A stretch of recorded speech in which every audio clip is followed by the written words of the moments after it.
Shalom, selamat malam Bapak Ibu, Saudara-saudari yang dikasihi Tuhan. Renungan firman Tuhan Pendeta Dr. Erastus Sabdono bersama saya Seth Ferry. Malam hari ini berjudul Kebaikan Allah. Kita sudah terbiasa mendengar dan bahkan kita sendiri yang mengucapkan bahwa Allah itu baik. Namun bagaimana kita bisa memahami dengan benar isi dan pengertian baik di situ? Kalau kita tidak bertumbuh dewasa, kita akan gagal memahami apa yang baik yang dimaksud di Alkitab. Sama seperti ketika masih kanak-kanak usia 3-6 tahun, jika kita memahami kebaikan orang tua, hal itu diukur dari hadiah, boneka, mainan, kemudian diajak jalan-jalan dan lain sebagainya. Itu menggembirakan hati anak-anak.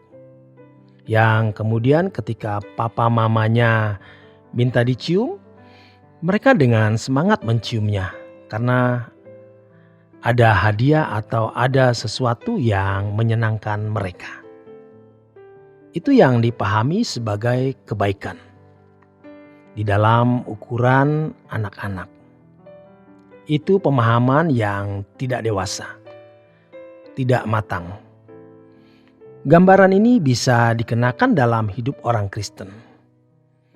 Ketika kita belum dewasa rohani, kita memahami kebaikan Tuhan dengan hal-hal yang terkait dengan jasmani. Padahal hal-hal ini juga bisa dimiliki orang-orang yang tidak mengenal Tuhan Yesus. Orang-orang yang beragama lain yang mengakui Allah mereka baik diukur dari berkat jasmani. Orang-orang fasik yang tidak takut Tuhan dan tidak peduli hukumnya, faktanya limpah dengan berkat jasmani. Berkat jasmani bukanlah ukuran berkat dan kebaikan Tuhan. Betapa miskinnya pengertian kebaikan di sini. Itulah sebabnya di Injil Yohanes 6, Yesus berkata kepada orang-orang yang kelihatannya begitu bersemangat mencari Tuhan. Tuhan berkata, "Kamu mencari aku bukan karena melihat tanda-tanda itu, melainkan karena kamu makan roti sehingga kenyang." Artinya mestinya mereka mencari Tuhan karena melihat tanda. Atau dalam bahasa Yunaninya simeon.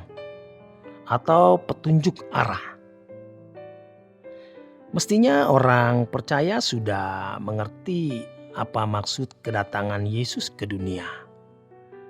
Apa isi keselamatan? Apa isi daripada buah kurban kematian Yesus di kayu salib? Tuhan berkata, "Bekerjalah untuk roti yang tidak dapat binasa. Janganlah bekerja untuk roti yang dapat binasa." Yohanes 6 ayat 27.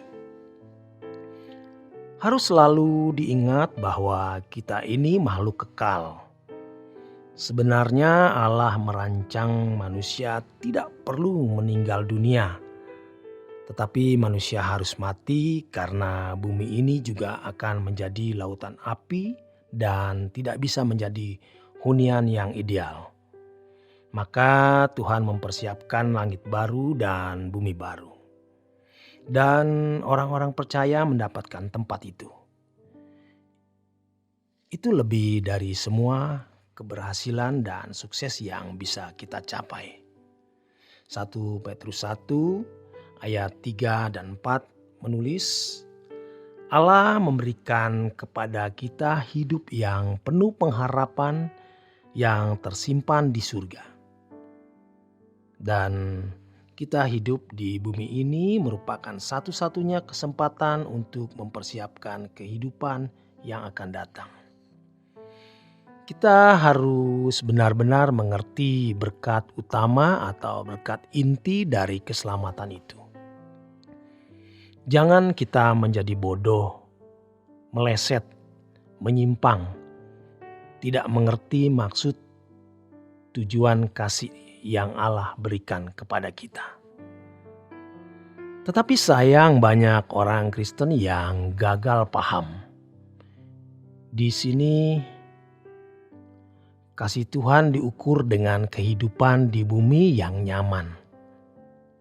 Mestinya kita bisa melihat kebaikan Tuhan, bahkan kehadirannya dalam langkah hidup kita setiap hari. Yaitu ketika kita menyadari bagaimana Allah yang baik mendidik kita. Ia mendidik kita dengan membidik kelemahan, kekurangan kita. Dan ketika kita menyadari perubahan itu lewat proses perubahan melalui persoalan-persoalan hidup yang kita jalani, kita membuktikan Allah itu hidup. Allah itu hidup bukan hanya dibuktikan dari kejadian sakit lalu menjadi sembuh, sebab setan juga bisa lakukan itu. Kehadiran Allah, kasih kehadirannya bukan hanya dibuktikan dengan persoalan-persoalan kita yang bisa kita lewati. Sebab ternyata orang-orang di luar Kristen pun bisa mengalami hal-hal tersebut.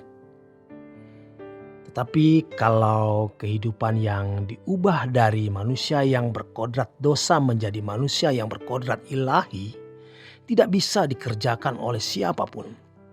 Karena itu mustahil bagi manusia, tapi tidak mustahil bagi Allah. Kita harus meraih kesempatan tak ternilai ini. Kalau tidak mau mendengar peringatan Tuhan ini dan masih hidup dalam kehidupan yang kotor, kita pasti akan menyesal. Ketika kita melihat keagungan Tuhan, kita akan tahu betapa nista dan hinanya diri kita di hadapan kesucian Allah.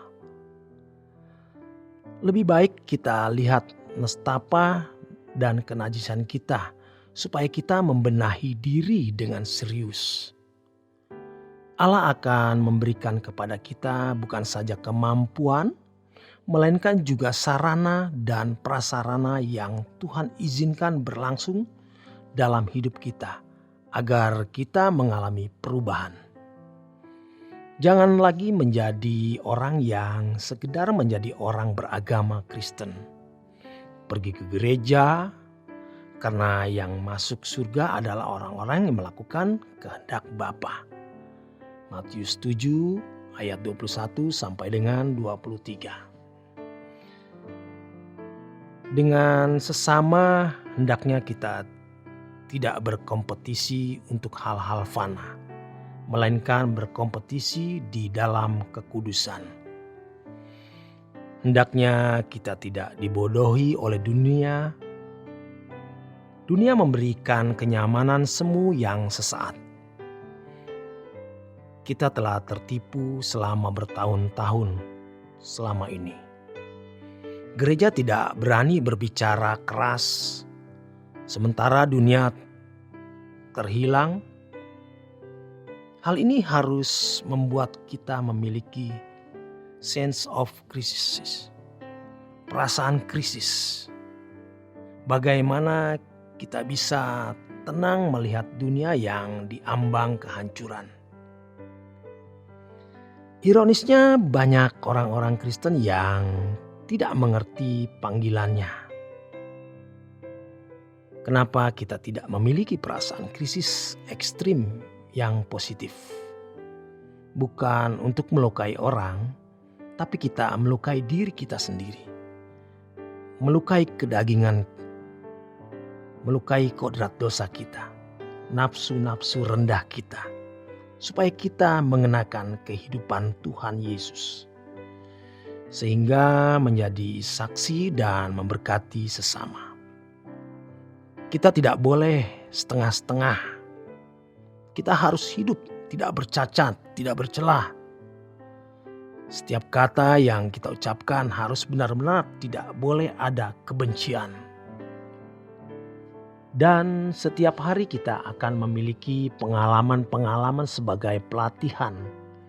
Bagaimana memiliki kehidupan yang mengenakan pribadi Kristus.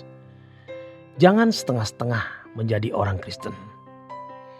Kita harus ekstrim dalam kesucian, kekudusan, dalam hidup tidak bercacat dan tidak bercela. Sebenarnya tidak mudah mengucapkan hal ini karena kita akan dikejar dan dituntut untuk memenuhinya. Tetapi kita harus berani punya prinsip. Lebih baik umurku tidak dipanjangkan daripada aku hidup dalam dosa. Lebih baik aku mati daripada aku hidup mendukakan hati Tuhan. Kita mau selesai sebelum hidup kita selesai di bumi ini. Selamat berjuang, selamat malam, Tuhan memberkati.